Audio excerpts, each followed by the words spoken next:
Hello दोस्तों, स्वागत है आपके अपने यूट्यूब चैनल एके इंस्टीट्यूट में। आप सभी दोस्तों का मैं अमित शुक्ला बहुत बहुत स्वागत करता हूं। आज की इस वीडियो में चर्चा करेंगे दोस्तों बीए सेकंड सेमेस्टर के सभी छात्र छात्राओं के लिए जिनका हिंदी सब्जेक्ट है। आज इनके लिए बहुत ही मोस्ट इंपॉर्टेंट सब्जेक्ट लेके आया हूं जो पेपर की दृष्टि से बहुत ही मोस्ट इंपॉर्टेंट होगा। और आज की इस वीडियो में सबसे इम्पॉर्टेंट रहने वाला बात यह है कि सारे क्वेश्चंस जो है वो आपके पेपर के जो मॉडल पेपर है और जो आपके क्वेश्चन पेपर है दोनों को मिला के बनाया गया है। और आज के इस पेपर में कुछ नया सीखने को भी मिलेगा। दोस्तों, अगर चैनल में आप लोग नए हैं जरूर चैनल को सब्सक्राइब कर दीजिए, प्लस में बेल आइकन दबा के आने वाले वीडियो का नोटिफिकेशन आप लोग तो बिल्कुल मिलता रहे। अब बात करते हैं आपका मॉडल पेपर पे। मॉडल पेपर आपका कुछ इस तरीके से रहेगा। बीए सेकेंड सेमेस्टर हिंदी होगा। प्रश्न पत्र आपको पता ही है, कार्यालय हिंदी और कंप्यूटर है। इसमें टाइम आपको 2 घंटे का निर्धारित किया गया है। NEP new education policy. और फिर आता है खंड आ। खंड आ में आपको सभी प्रश्न करने होंगे जिसमें आपका प्रत्येक आंसर का जो क्वेश्चन का आंसर है वो 50 शब्दों में लिखना होगा। अब आता है पहले का फर्स्ट क्वेश्चन, इसमें दिया है कि कार्यालय हिंदी को परिभाषा लिखिए। यानी कार्यालय हिंदी का परिभाषा लिखिए। बहुत ही मोस्ट इंपॉर्टेंट प्रश्न है। हर बार मैंने ये प्रश्न बताया है जो आपके पेपर से बहुत ही मोस्ट इंपॉर्टेंट माना गया है पेपर की दृष्टि से। अब आपका आता है फर्स्ट नंबर है कि कार्यालय हिंदी की परिभाषा दीजिए। कार्यालय हिंदी में जो परिभाषा है उसमें अलग अलग महाशयों का अपना अलग अलग परिभाषा उन्होंने निर्धारित किया है। जैसे डॉक्टर भोलानाथ तिवारी जी के अनुसार कहा गया है कि वह भाषा जो एक देश से दूसरे देश के राजनयिक पत्र व्यवहार या बातचीत में होती है यह भाषा अत्यंत शिष्ट एवं तथा औपचारिक होता है। तो इसे हम कहते हैं कार्यालय हिंदी की परिभाषा। फिर आता है डॉक्टर श्याम सुंदर दास जी के अनुसार कि वह भाषा जो सरकारी कामकाज एवं न्यायालयों के लिए स्वीकृत हो राष्ट्रभाषा है।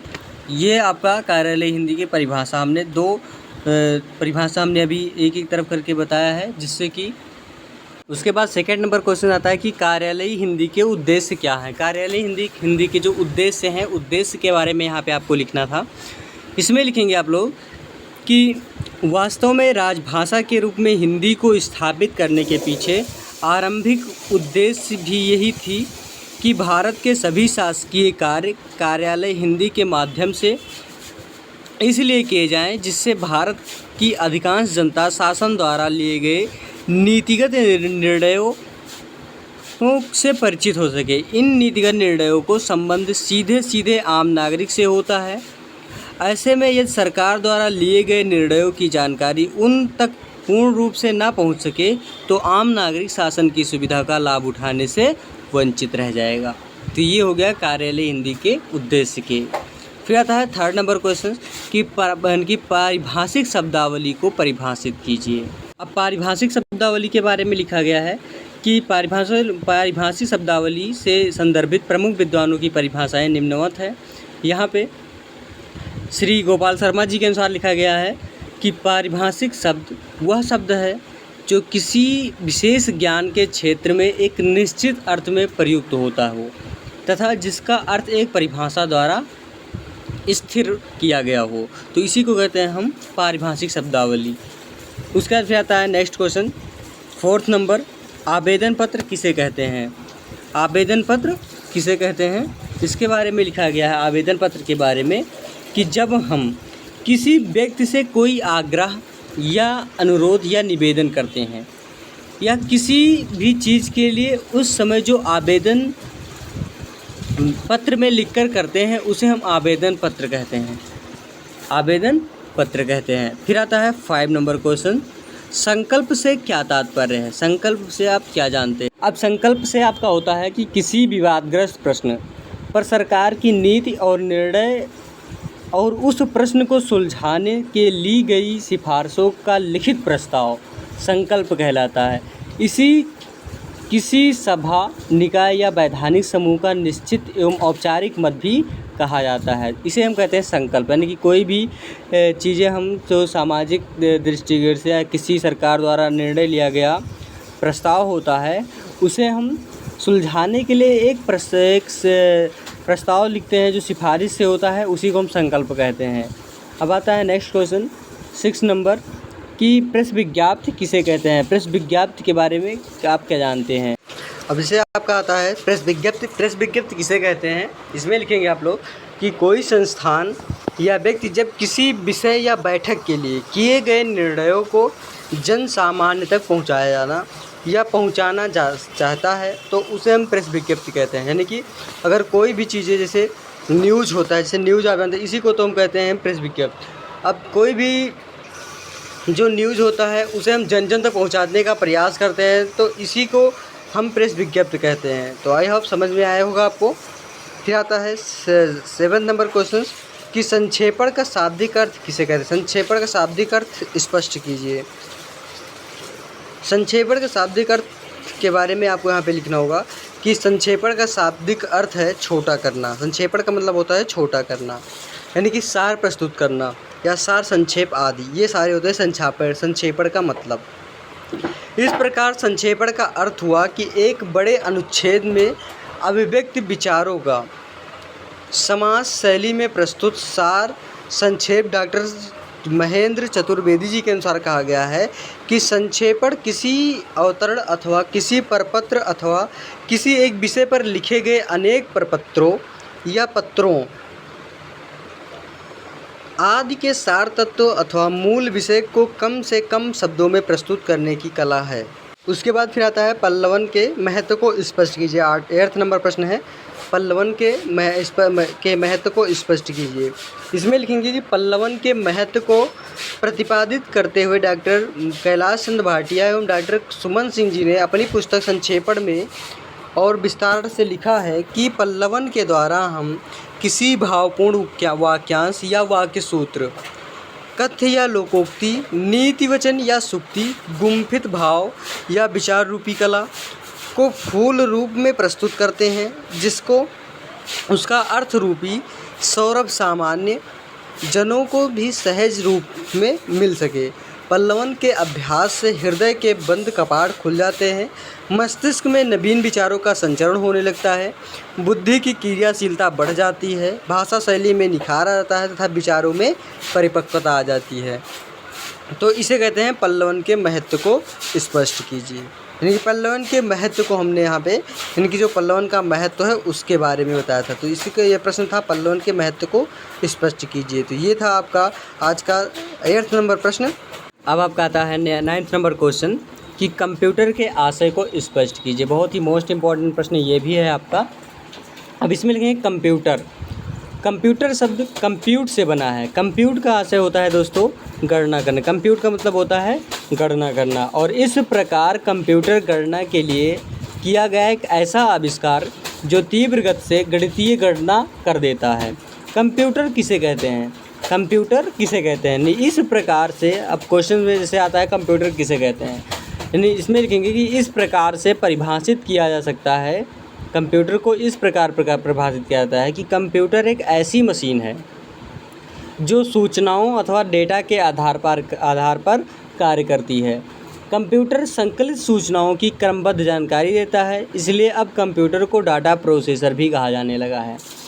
कंप्यूटर डाटा यानी कि सूचना संकलित करके पुनः उसे क्रमबद्ध तरीके से प्रस्तुत कर देता है, और यही सही सूचनाओं को छापकर क्रमबद्ध रूप से उपस्थित भी कर सकता है। कंप्यूटर का प्रस्ताव में गणित से कोई विशेष संबंध नहीं है, फिर भी गणित से जुड़े होने के कारण इसका कंप्यूटर नाम ही सर्वमान्य से प्रचलित हो गया है। तो ये होता है कंप्यूटर के बारे में, यानी कंप्यूटर से आप क्या समझ। अब आपका आता है नेक्स्ट क्वेश्चन, कंप्यूटर की संक्रियाएं कौन करता है, यानी कंप्यूटर कौन सी संक्रियाएं करता है, कौन कौन सी। इसमें आप लिखेंगे आंसर में कि कंप्यूटर मुख्य रूप से निम्नलिखित संक्रियाएं करता है। कौन कौन से? फर्स्ट नंबर में आता है कि कंप्यूटर डाटा और निर्देश पढ़कर उसे ग्रहण करता है। सेकंड नंबर, कंप्यूटर डाटा और निर्देशों को भंडारित करता है।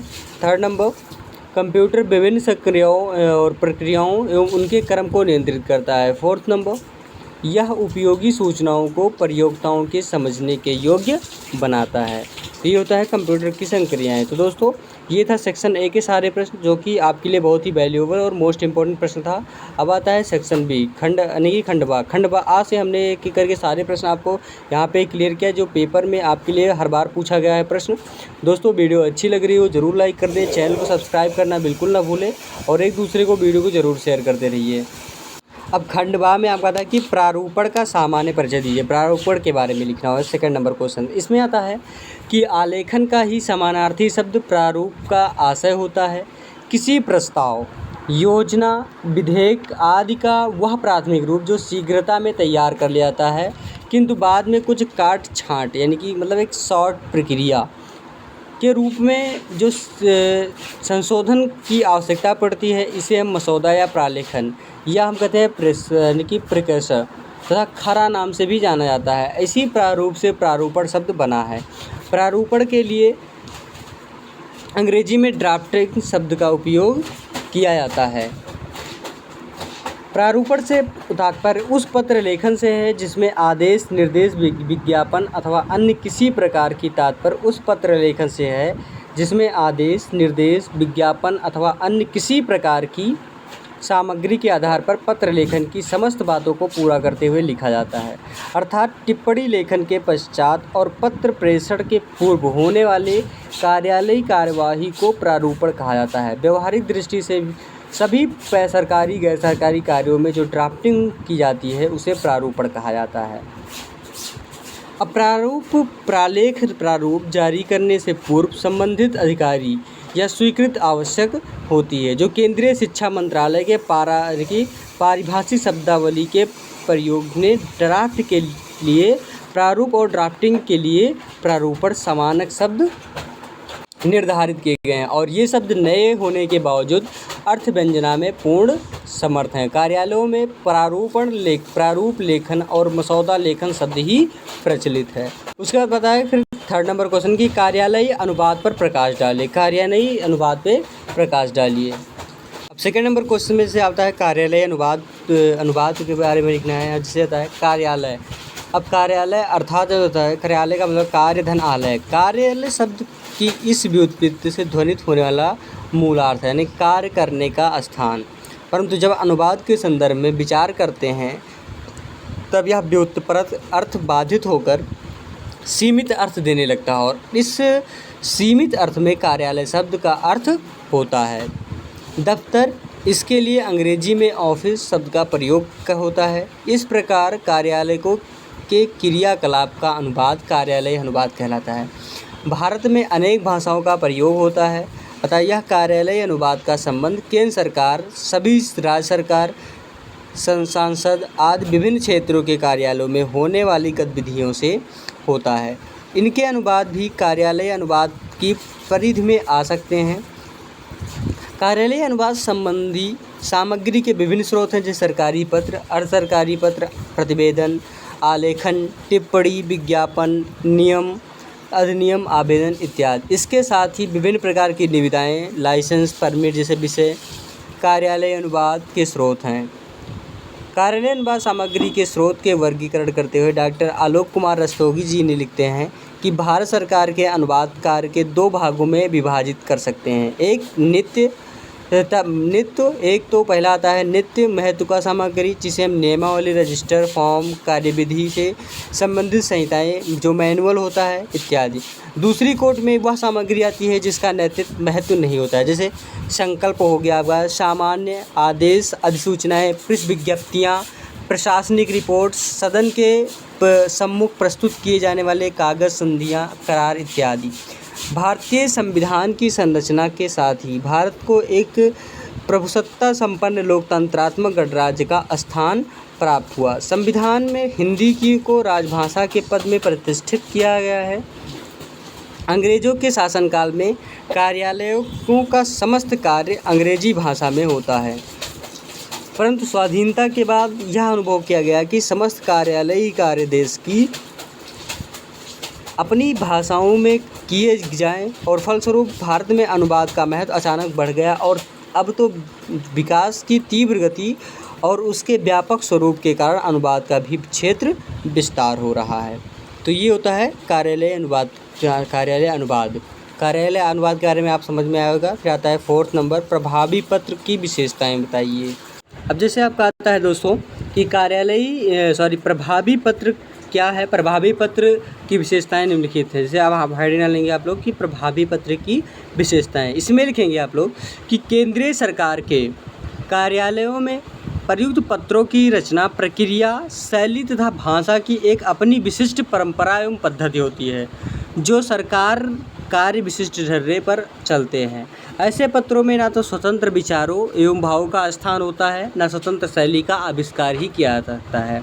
परंतु युग परिवर्तन के साथ साथ जिस प्रकार शासन प्रणाली बदलती है, उसी प्रकार उसकी कार्य प्रणाली में भी बदलाव आना जरूरी है। पत्र लेखक के विचार तथा पत्र का उद्देश्य प्रेषिती की समझ में सहज भाव से आना चाहिए। दुर्बोध पत्र का कोई उपयोग नहीं है। पत्र द्वारा कही जाने वाली बातों एवं तथा लक्ष्यों को सीधे ढंग और स्पष्ट रूप से कहा जाना चाहिए। पत्र में किसी प्रकार की उलझन आदि पैदा न करके सहज व स्वाभाविक रूप से पत्र लिखा जाना चाहिए। व्यवहारिक पत्र में भी साहित्यिक व अलंकृत शब्दों की कोई आवश्यकता नहीं होती है। पत्र द्वारा पांडित्य प्रदर्शन का मुख्यतः का परिचायक होता है। फिर आता है 5 नंबर क्वेश्चन, पल्लवन से आप क्या समझते हैं। इससे अब आपका आता है पल्लवन का शाब्दिक अर्थ।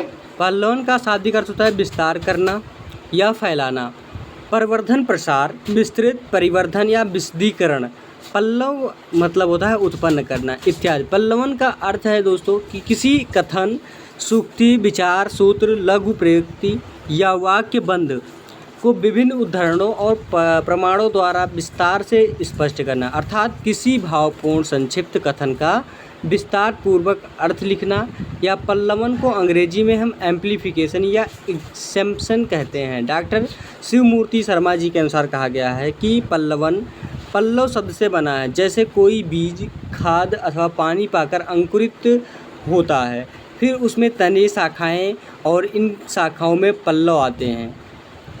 उसी प्रकार कोई सूत्र, वाक्य, उक्ति, विशिष्ट विषय अथवा विचार बिंदु लेखक की अपनी कल्पनाशीलता, मौलिक एवं प्रवाहमयी सुललित भाषा द्वारा विस्तृत रूप में प्रस्तुत किया जाता है। पल्लवन की कुछ परिभाषाएं द्रष्टव्य है।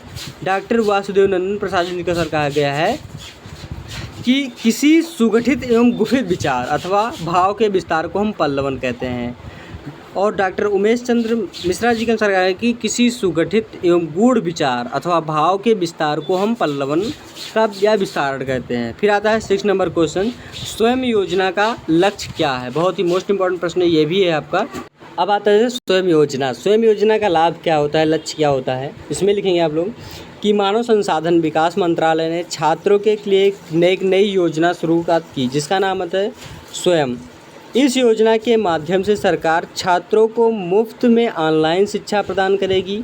सरकार की ये नई पहल स्वयं देश के हर छात्र की उनकी पढ़ाई में मदद करने के लिए शुरू की गई है। विद्यार्थी स्वयं की वेबसाइट पर जाकर किसी भी विषय के बारे में पढ़ सकता है। इतना ही नहीं, मुफ्त ऑनलाइन शिक्षा के अलावा स्वयं 32 DTH चैनल के माध्यम से भी विद्यार्थी पढ़ाई कर सकेंगे। ये चैनल निःशुल्क होते हैं और ये योजना के तहत स्कूल के छात्रों से लेकर कॉलेज में पढ़ रहे विद्यार्थियों तक मदद की जाती है। देश भर में लगभग 1000 से अधिक शिक्षकों ने इन पाठ्यक्रम को तैयार करने में अपने योगदान दिया है।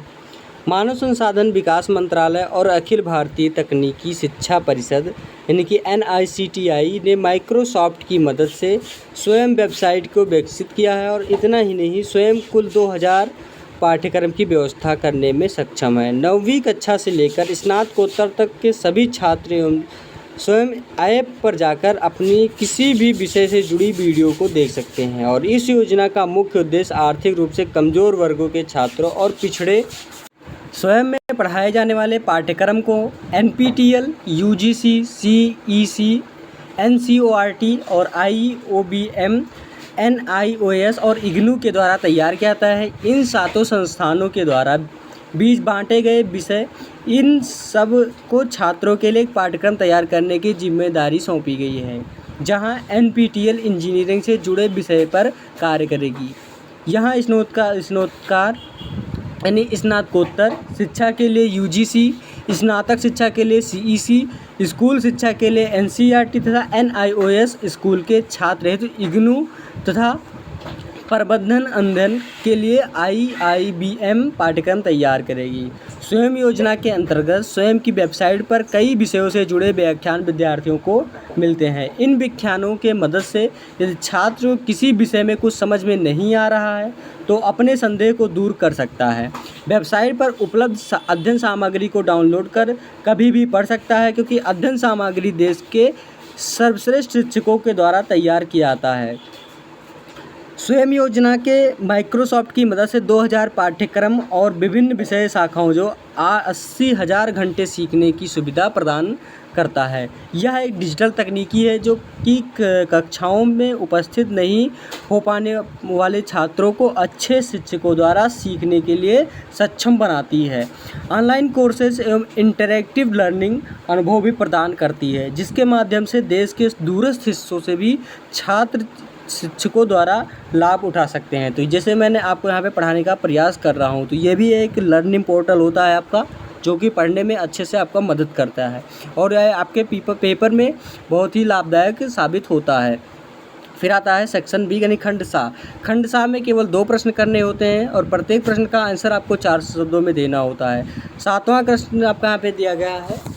यहाँ पे दिया गया है 7वां नंबर क्वेश्चन की कार्यालयी हिंदी के उद्देश्य क्या है, वर्णन कीजिए। फिर आता है 8th नंबर क्वेश्चन की पारिभाषिक शब्दावली का स्वरूप निर्धारण कीजिए। फिर आता है 9th नंबर क्वेश्चन की कार्यालय ज्ञापन से आप क्या समझते हैं, उदाहरण सहित स्पष्ट कीजिए। फिर आता है 10th नंबर क्वेश्चन कि संकल्प अथवा प्रस्ताव किसे कहते हैं, संकल्प के उद्देश्य एवं चरणों की व्याख्या कीजिए।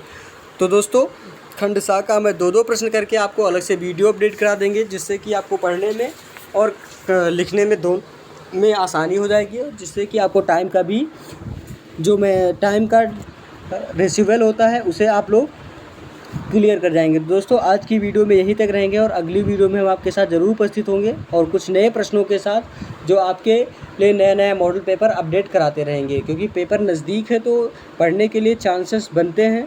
और जिनको अभी तक कुछ PDF नहीं मिले हुए हैं तो PDF को मैं आपको टेलीग्राम चैनल के लिंक पे अपडेट करा दिया है, वहाँ से आप, और इसका लिंक यूट्यूब के डिस्क्रिप्शन बॉक्स में टेलीग्राम चैनल का लिंक अपडेट करा दिया गया है, वहाँ से आप लोग जुड़कर फ्री ऑफ कॉस्ट PDF प्राप्त कर सकते हैं और अच्छे से पढ़ाई भी कर सकते हैं। तो दोस्तों अगली वीडियो में हम आपके साथ फिर से उपस्थित होंगे। धन्यवाद दोस्तों।